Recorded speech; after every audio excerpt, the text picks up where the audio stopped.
Srividya ma'am, Ms. Srividya Jayaraman, who's the Director, Human Resources in Randstad Offshore Services, a senior HR professional skilled in applicable strategies, focused on human resources development and ability to provide HR consultation to business organization on HR issues. She's a visiting faculty, primarily focusing on areas in compensation, HR analytics, and senior leadership development. She has been part of and mentored over 500 projects in these areas of formulation of strategy, performance management systems, HR audits, and designing competency maps, and also conducting assessment centers. She was awarded 101 HR Super Achievers in India in 2019 by World HR Congress, Talent Management by ILDC AMP Women Excellence Awards 2019, received on March 8, 2019. So I really see, wonderful with all those guys who were there. I could see all of them, the people who said hi and their names, and I could look at the companies that they are representing. So hello to all, and thank you so much, Nitin, for putting all of us together. I represent Randstad. It's basically a global organization, and on 29th of September, we celebrated our 60th anniversary globally. I take care of the entire Randstad offshore services. So pretty much we cater to the North America, EMEA, APAC regions of Randstad. The minute people talk about Randstad, we just know that we take care of recruitment, but then we also have other back office functions. And the front, middle, and back office is what I would say in short. So we are predominantly a business enablement and HR shared services. And over a period, we are also stepping into the legal shared services, PMO, finance, and other areas as well. So that's the business. When it comes to learning and development, being a global organization, we already had our BCPs in place, the business continuity plans, but then believe irrespective of whatever plan you make, nobody were planned or none of us were really ready for the COVID. So the minute we have streamlined HR orientation programs, and we have few of the programs which are audited, and suddenly overnight we had to ensure that it becomes virtual. So the L&D team had to start putting in a lot of effort into it. We went virtual, online, the new hire orientation, and we had to also comply with a lot of other compliance or audit related activities like data security and other things, because we were in a back office or a shared service kind of a work which actually was mandatory for us, that each of them actually go through the data security certifications, because that's mandated as per our scope of work which we signed with our client.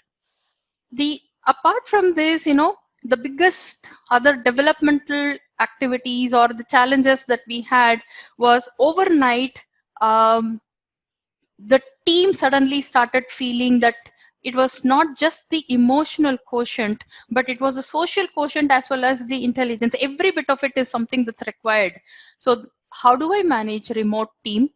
How do I manage deadlines? The entire change management is what I would say, the leadership orientation.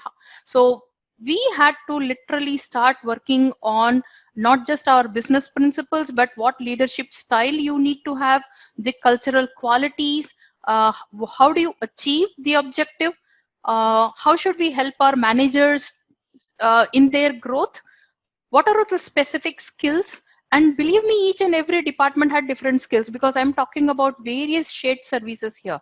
Finance, I have legal, I have PMO. So each of them had their own areas or set of skills that we were talking about, apart from that, the behavior. And then what should we do to solve a specified business problems? Because some of them required certain online tool, and those tools will not work if they are out of the office system. So we weren't prepared for the work from home kind of a style.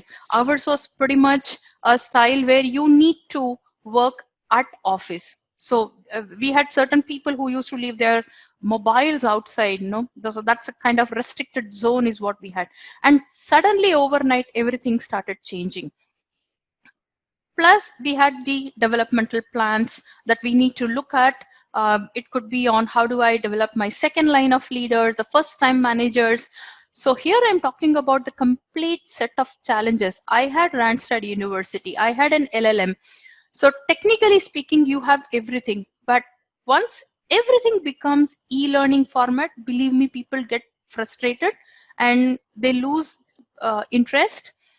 So it becomes more of a training and development and not learning and development. So are we achieving training? Yes. But are we achieving learning? That's not what's happening. So that's where we needed to have a blended style, and I had to pull in. Mr. Venkat had actually stated, he got a lot of people from the business to actually give the training. So we have this global office, and we got in all these people to start give those training. So we had virtual plus these practical training so that people get interested. So we had to have business specific change management aspects of it. So whether it be process, whether it be product, whether it be the functionalities, we had to certainly take care of certain behavioral instincts, because now we had to have the screen presence, and many of the global leaders were very picky about ensuring that your video is on. So those were small things, but then those behavioral areas is something. And then when you talk about the technological change, like I would have probably not just used Zoom, plus we had the Microsoft Teams, and then we have our Google Hangouts. So we have multiple technologies. So each of them had to be trained into not just these simple technologies, but suddenly we saw that, your attendance is being tracked by something else. So all those challenges, I'm talking about routine, regular activities to the crisis management portion of it. So there were escalations. So how do you handle those escalations? When we were in an office, we all used to pull together, go look at the software and see what exactly is the challenge, and then see how can we resolve. But right now, all of us are working remotely, and that was the biggest challenge that we faced. Apart from all of these things, people were working remotely, and we had certain challenges of people being very anxious. There were 2-3 areas of things. People were suddenly cut out from their family. Even before they could reach out to their respective hometowns, they were stuck in the city. They couldn't travel. So that was creating more anxiety. So we had to take up online counseling, and we knew we couldn't reach out to these thousands of people. So we needed a third party. We also started something called as COVID Sahara, because I had my own employees who were impacted by COVID, and how did they overcome? So we called them as COVID warriors, people who actually bit these COVID, and they were ready to support other people anonymously.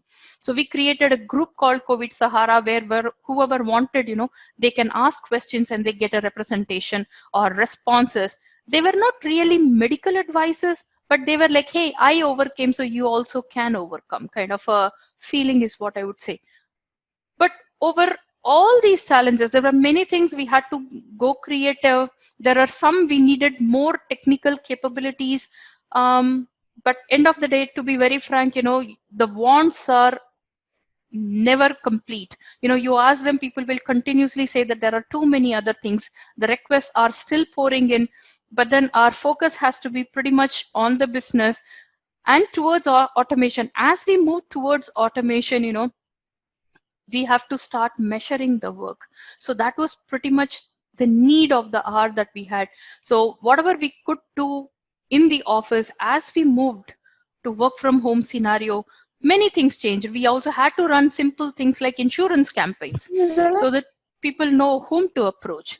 So that's in short, I would say. If you have anything that you would like to ask me, you can always ask me, because these are never ending. I would say, because we had something on the technical space, that was a saving grace.